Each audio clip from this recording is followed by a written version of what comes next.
যারা চুরি করার ইচ্ছা থাকে তাদের প্রথম কাজ হচ্ছে কি লুকাই ফেলা। তা আমার প্রশ্ন হচ্ছে, গত 50 বছরে, আমার বয়স 44, আমি কোনোদিন কোনো এমপি মহোদয়ের কাছ থেকে শুনি নাই যে উনি এত টাকা বরাদ্দ এলাকায় পাইছেন। হবিগঞ্জ 4 আসনের সংসদ সদস্য ব্যারিস্টার সৈয়দ সায়েদুল হক সুমন বলেছেন, আমি যে টাকা বরাদ্দ পাই তা আমার বাবার টাকা না, ফলে জনগণের জানার অধিকার আছে, জনগণকে জানিয়ে আমার দায়িত্ব পালন করছি।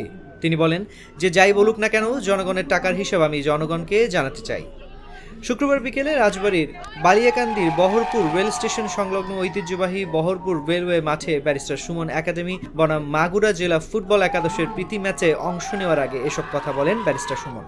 উন্নয়ন করবেন ঠিক আছে, কিন্তু যদি স্ট্রাকচারাল উন্নয়ন হয়, কিন্তু আমাদের মানুষের উন্নয়ন যদি না হয়, তাহলে আপনি কি এই জাতিরে আটকাইতে পারবেন বা বাঁচাইতে পারবেন? বঙ্গবন্ধু সোনার বাংলা বানাইতে পারবেন? পারবেন না। রাজনীতি হচ্ছে কি মানুষের জন্য, সেবা করার জন্য যা যা আপনি করতে পারেন এটা রাজনীতির মাধ্যমে করতে পারেন। আমি এমপি হওয়ার পর যে সুযোগ পাইছি, এই সুযোগ হয়তো দেখেন আমি 49টা ছোট্ট ছোট্ট ব্রিজ বানাইছি এমপি হওয়ার আগে, আর এমপি হওয়ার পর মাত্র 2.5 মাসে এই পর্যন্ত মনে হয় 15টা ব্রিজ আমার বানানো শেষ। আপনি জানেন যে সব কাজগুলো আমি করছি, এর মধ্যে হচ্ছে গিয়ে ধরেন যা যা বরাদ্দ আমি পাই, আপনারা মনে হয় কোনোদিন কি জীবনে শুনতে পাইছিলেন যে একজন এমপি এই যে আমরা বেতন কত পাই? আমি কিন্তু পুরো ওপেন করে দিছি যে 1,72,000 টাকা বেতন পাইছি আমি গত 2.5 মাসে 25 কোটি টাকা আমাদের নামে বরাদ্দ হচ্ছে গিয়ে, এটা হচ্ছে গিয়ে আপনার রাস্তাঘাট বানানোর জন্য। টিআর কাবিকা 2 কোটি, আমি আরও 2 কোটি টাকা পাইছি হচ্ছে মসজিদ মাদ্রাসায়। এগুলো কিন্তু আমি নগদ টাকা পাই নাই, কিন্তু আমি দিতে পারবো কোথায় কোথায়, এই সিলেকশনের দায়িত্বটা আমাকে দেওয়া হয়েছে। তা আমার প্রশ্ন হচ্ছে, গত 50 বছরে, আমার বয়স 44, আমি কোনোদিন কোনো এমপি মহোদয়ের কাছ থেকে শুনি নাই যে উনি এত টাকা বরাদ্দ এলাকায় পাইছেন। আর বরাদ্দ আমি বরং বিভিন্ন জায়গায় শুনছি কি জানেন, যে রাস্তার কাজ করলে নাকি মানুষ বিভিন্ন বদনাম করে যে কাজ ঠিক মতো হয় নাই। এই জন্য অনেকের কাছে শুনছি যে এরা কাজই করে না, এমনি কাগজে কাগজে টাকা তুলে নিয়ে গেছে। সমস্যা কি জানেন, সৎ লোকের 2টা জিনিসের ব্যাপারে যুদ্ধ করতে হয়, একটা হচ্ছে দারিদ্রতা, আর আরেকটা হচ্ছে কি ষড়যন্ত্র মোকাবেলা করতে হয়। সারা পৃথিবীব্যাপী আপনি যদি সৎ থাকেন তাহলে আপনার দারিদ্রতা মোকাবেলা করতে হবে। কিভাবে? আপনি সৎ থাকলে তো আপনি টাকা ইনকাম করতে পারবেন না।